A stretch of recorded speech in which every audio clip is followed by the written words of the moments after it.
Prenez vos Bibles et tournez là au chapitre du jour. Nous allons commencer véritablement notre enseignement et c'est toujours une joie de partager la parole, mes frères et sœurs. On a vu il y a 2 semaines, au chapitre 22, comment Paul a commencé à être persécuté. Et le chapitre 22 est la suite logique du chapitre 23, par lequel on va commencer aujourd'hui, est la suite logique du chapitre 22. Permettez que j'y sois moi-même. Voilà. Donc on voit au chapitre 22 comment Paul comparait devant le Sanhédrin, qui était une sorte de tribunal religieux. Il faut que vous compreniez une chose, c'est qu'à l'époque, le pouvoir politique appartenait à Rome, mais il y avait aussi un pouvoir local que Rome avait conservé dans les autorités spirituelles. C'est une sorte de théocratie. Ne soyez pas épatés par ce mot pédant. Théocratie, tout simplement, c'est un gouvernement qui dirige s'appuyant sur Dieu, comme les mollahs en Iran. C'est un exemple, tout simplement. Donc, voilà comment Paul comparait devant ces autorités religieuses qui avaient aussi un pouvoir politique. Il comparait, et c'est la suite donc qu'on va voir, mes frères, à ce chapitre aujourd'hui. Donc, le verset 1 commence par ceci. Paul, les regards fixés sur le Sanhédrin, dit « Homme frère, c'est en toute bonne conscience que je me suis conduit jusqu'à ce jour devant Dieu. » Soulignez « bonne conscience ». Nous allons mettre l'accent sur le mot « conscience ». On va ouvrir une parenthèse, passer un peu de temps sur ce mot « conscience ». La bonne conscience, beaucoup de chrétiens, beaucoup parmi nous sont en train de perdre cette conscience, cette bonne conscience. La bonne conscience du chrétien est un véritable trésor. Nous devons tout faire pour la conserver, pour ne pas la perdre. Alors Paul, ayant les regards fixés sur le Sanhédrin, ce tribunal composé de ces chefs religieux, politico-religieux, il dit « Homme frère », regardez l'amour que l'apôtre Paul avait pour ses frères. Il dit « C'est en toute bonne conscience que je me suis conduit jusqu'à ce jour devant Dieu. » Et quand nous allons à 1 Timothée chapitre 1 verset 5, notez tout simplement en passant, nous allons nous concentrer sur ce chapitre qui est sur votre écran, chapitre 23, et plaise à Dieu, chapitre 24. Mais de temps en temps, on va faire des excursions dans d'autres versets que je vous conseille de noter pour enrichir votre connaissance biblique. Notez tout simplement, mes frères et sœurs, on n'a pas le temps d'y aller, et donc voilà, notez, et on va revenir sur ce verset 1 qui est sur votre écran. Donc, j'ouvre une parenthèse pour montrer que la conscience, la bonne conscience du chrétien est quelque chose que nous devons conserver, mes frères et sœurs. Et regardez ce que l'apôtre Paul, écrivant par le Saint-Esprit, dit à 1 Timothée chapitre 1 verset 5, notez tout simplement, il lui dit quoi?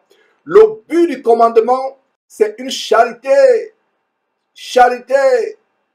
venant d'un cœur pur, d'une bonne conscience et d'une voix sincère. Nous devons garder cette bonne conscience. Et dans notre verset, toujours dans 1 Timothée chapitre 1, maintenant du verset 18 à 19, qu'est-ce que nous lisons? Nous voyons ceci. Le commandement que je t'adresse, Paul s'adresse à Timothée comme étant son enfant dans le Seigneur.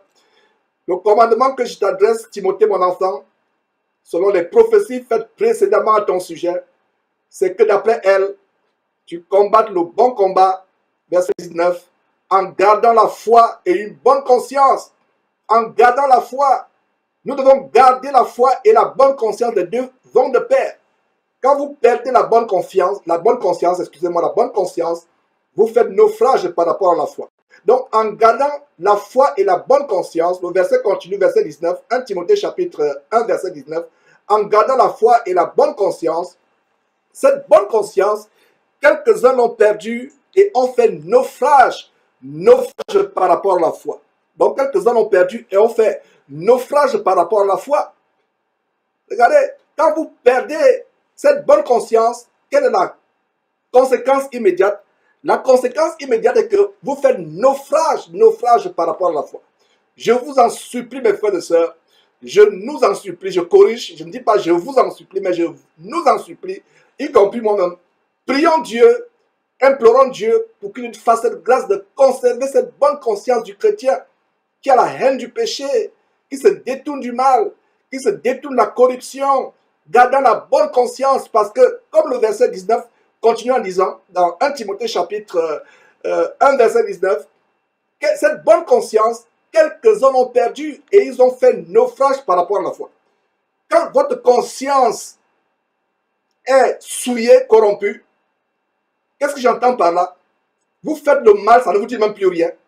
Vous volez, vous mentez, vous forniquez en tant que chrétien, vous commettez l'adultère, vous commettez les abominations, vous volez. Votre conscience est tranquille. Vous n'avez pas de remords. Vous n'êtes pas agité la nuit quand vous dormez. C'est la preuve que vous avez perdu la conscience. Et une fois que vous perdez cette conscience, qu'est-ce qui se passe? Vous faites naufrage par rapport à la foi. Toujours dans 1 Timothée, maintenant tournez vos Bibles au chapitre 3 de 1 Timothée, le chapitre 3 qui règle les détails de comment, avant d'être soit un ancien de l'Église, soit un évêque, soit un diacre, soit un pasteur, peu importe le ministère que vous avez, vous devez remplir certains critères. Et maintenant, nous arrivons au verset 8, qui parle des critères des diacres, en 1 Timothée chapitre 3, verset 8. Il est les diacres aussi, doivent être honnêtes, mes frères et sœurs. L'honnêteté est éloignée de la fraude, de la duplicité, de l'escroquerie et du vol, tout cela. Les diacres aussi doivent être honnêtes, honnêtes. L'honnêteté éloignée de la duplicité. La duplicité, c'est l'hypocrisie, la fraude, un cœur double, un cœur fourbe.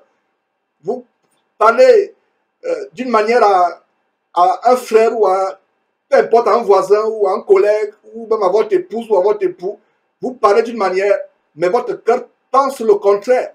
L'hypocrisie, la duplicité, avoir une langue fourbe. Donc, les diacres aussi doivent être honnêtes, éloignés de la duplicité, des excès du vin. Des excès du vin. Il n'est pas dit ne pas boire du vin du tout. Il est dit des excès de vin. Excès d'un gain sordide, c'est-à-dire ne pas prêcher Christ pour s'enrichir. Ne pas prêcher Christ en s'attendant à avoir de l'argent. Ne pas prêcher Christ parce qu'on veut renflouer son compte bancaire. Non, mes frères et sœurs, c'est pas cela. Mais éloigner non seulement de la duplicité, des excès de vin, mais éloigner d'un gain sordide. Verset 9, conservant le mystère de la foi dans une conscience pure. Regardez comment le verset premier d'Actes chapitre 24, plutôt 23, le verset premier, le verset 1 de Actes chapitre 23, où Paul dit qu'il a gardé une bonne conscience, comment c'est en toute conscience, en bonne conscience, toute bonne conscience, qui s'est comporté jusqu'à ce jour où il parlait devant le Sanhédrin, devant Dieu. Et ça nous amène à ouvrir une parenthèse. Paul prêchait ce qu'il pratiquait.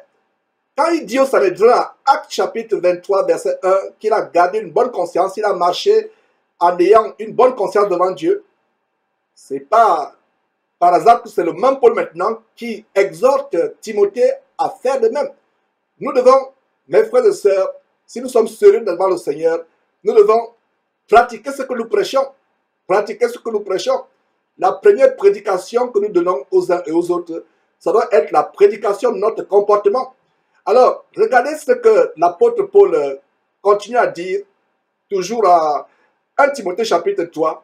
Voilà, je relis encore, verset 8. Les diacres aussi doivent être honnêtes, éloignés de la duplicité, des excès du vin, d'un gain sordide, conservant le mystère de la foi dans une conscience pure. Il continue toujours en 1 Timothée, maintenant au chapitre 4. Notez ces passages, mes frères et sœurs, notez-les. 1 Timothée chapitre 4, versets 1 à 2. Mais l'Esprit Saint, il n'est pas dit, c'est Paul qui dit, mais l'Esprit Saint dit expressément, clairement, expressément, que dans les derniers temps,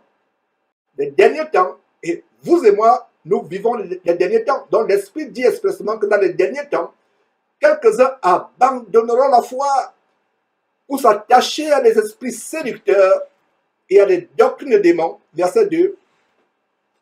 Par l'hypocrisie de faux docteurs portant la marque de la flétrissure dans leur propre conscience. Voilà, regardez. Portant la marque de la flétrissure. La version de la Bible du Semeur, il y a une Bible qu'on appelle la Bible du Semeur. En passant, je vous conseillerais d'avoir au moins 2 ou 3 autres versions en dehors de la version Louis II 1910. Louis II 1910 doit être votre version de base. Pourquoi je la recommande? Parce que si nous parlions anglais, la seule véritable Bible que je recommanderais, c'est la Bible King James. C'est la toute première Bible qui a été imprimée, traduite dans une langue non hébraïque ou une langue non latine ou non grecque. Donc, King James, c'est dans les années 1600. C'est la première Bible qui a été traduite et elle est plus fidèle à la traduction des textes originaux grecs, en hébreu, en latin. Et c'est une Bible qui est en anglais, malheureusement pour ceux qui ne lisent pas l'anglais. Mais la version française est plus rapprochée, la version française qui est plus rapprochée de King James 1600, c'est Louis II 1910. Il y a Louis II 21, il y a Nouvelle Louis II, mais je vous conseille Louis II 1910 comme Bible de base. Mais en dehors de Louis II, vous pouvez aussi avoir des Bibles parallèles pour comparer les versions. Par exemple, la Bible du Semeur, la Bible de Martin. Évitez la Bible Darby, parce que c'est une Bible franc-maçonnique, parce que Darby est un très grand franc-maçon. Et on a fait une émission là-dessus. Bref, je ferme la parenthèse. Donc, la Bible, la version Louis II 1910 dit en 1 Timothée chapitre 4 verset 2, par l'hypocrisie des faux docteurs portant la marque de la flétrissure dans leur propre conscience. Ça, c'est la version Louis II 1910. Mais la version du Semeur et la Bible anglaise King James, justement, la version du Semeur, la Bible anglaise King James dit ceci: ces faux docteurs, par leur hypocrisie et leur prédication de mensonges, vont séduire des personnes alors que leur conscience est marquée au fer rouge. Je relis. Beaucoup de personnes, à dernier temps, selon la version du Semeur, la version King James, la Bible authentique King James, mais qui est en anglais, ils disent, cette version dit ceci: beaucoup de personnes, à dernier temps, seront séduits par l'hypocrisie de prédicateurs de mensonges dont la conscience est marquée au fer rouge. Dont la conscience est marquée au fer rouge. Vous voyez, c'est pour cela qu'il c'est mieux d'avoir d'autres versions. Louis II 1910 parle de ces faux docteurs qui ont la marque de la flétrissure dans leur propre conscience. Mais l'original, King James, dit: beaucoup de gens dans les derniers temps seront séduits par l'hypocrisie des prédicateurs de mensonges dont la conscience est marquée au fer rouge. Vous voyez donc comment, avec une virulence, une véhémence, une virulence, avec un radicalisme, nous les dénonçons parce qu'ils font du mal. Ils bouleversent des familles entières, enseignant pour de l'argent, pour un gain honteux, des doctrines de démons, des choses qu'il ne faut pas enseigner. C'est pour cela que nous les dénonçons, mes frères et sœurs. Donc, voilà, c'est bien de connaître ces choses. Donc, retournons, mes frères et sœurs, à Actes chapitre 23, le premier chapitre du jour, le verset 2 maintenant. Le souverain sacrificateur Ananias ordonna à ceux qui étaient près de lui de le frapper sur la joue. Donc, le souverain sacrificateur, c'était une autorité politico-religieuse. Donc, le souverain sacrificateur Ananias ordonna à ceux qui étaient près de lui de le frapper, de frapper Paul sur la bouche. Verset 3. Alors, Paul lui dit: Dieu te frappera, muraille blanchie. Tu es assis pour me juger selon la loi, et tu violes la loi en ordonnant qu'on me frappe. Mes frères, Paul n'aurait pas dû parler de cette manière. Paul n'aurait pas dû parler de cette manière. N'aurait pas dû parler ainsi contre une autorité de la région. Ce souverain sacrificateur Ananias, Paul n'aurait pas dû parler de cette manière. Et d'ailleurs, vous allez bien comprendre pourquoi je le dis.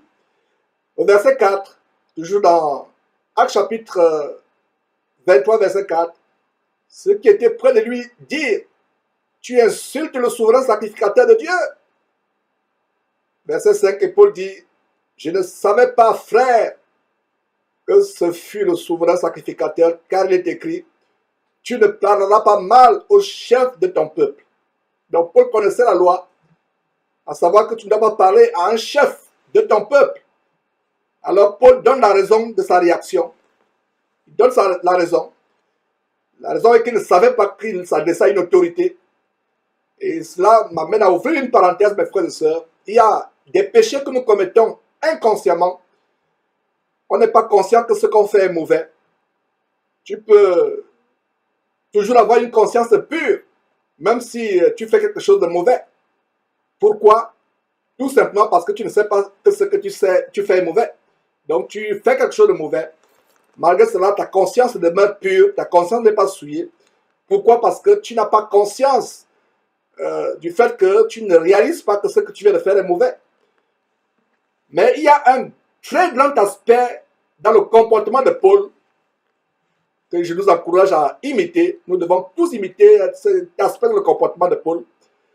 Dès que Paul, aussitôt que Paul réalise qu'il a fait quelque chose de mauvais, il se rétracte et s'excuse.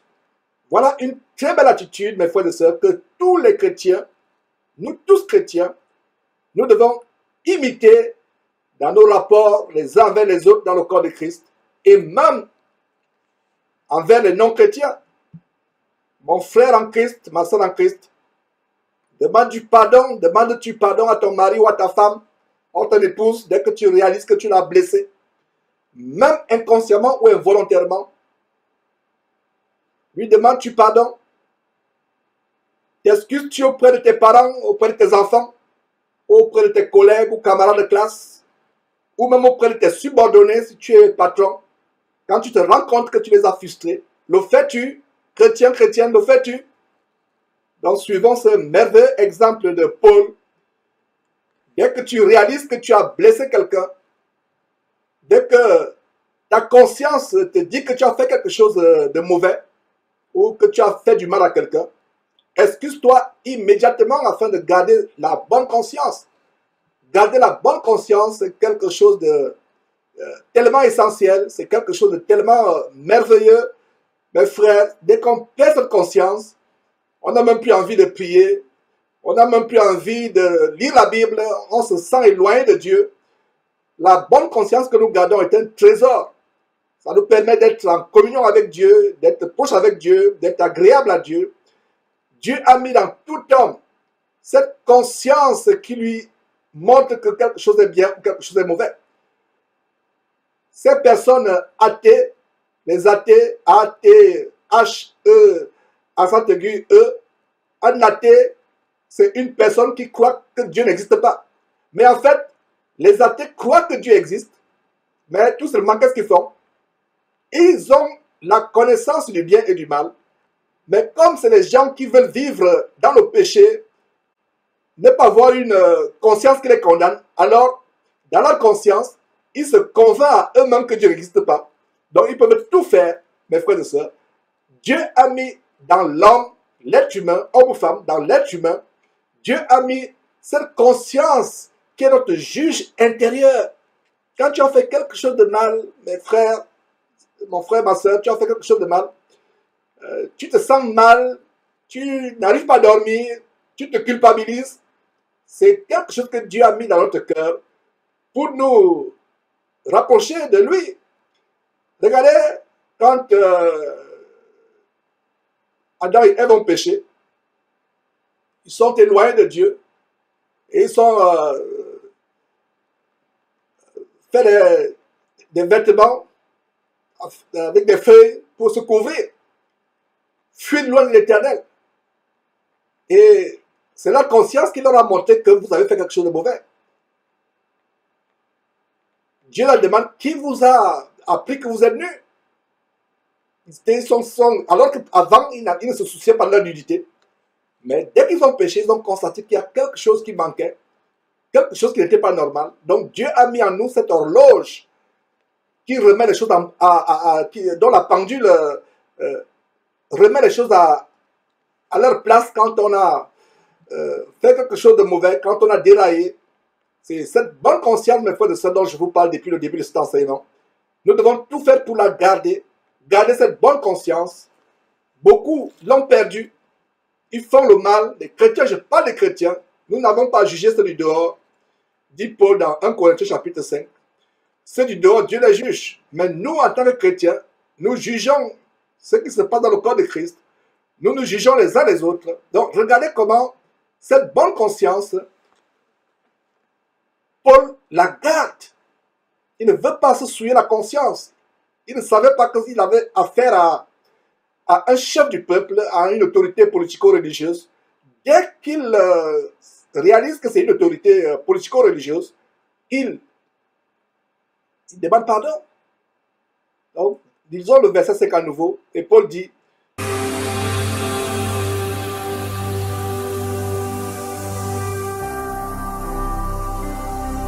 Jésus-Christ TV, vous connaîtrez la vérité et la vérité vous affranchira.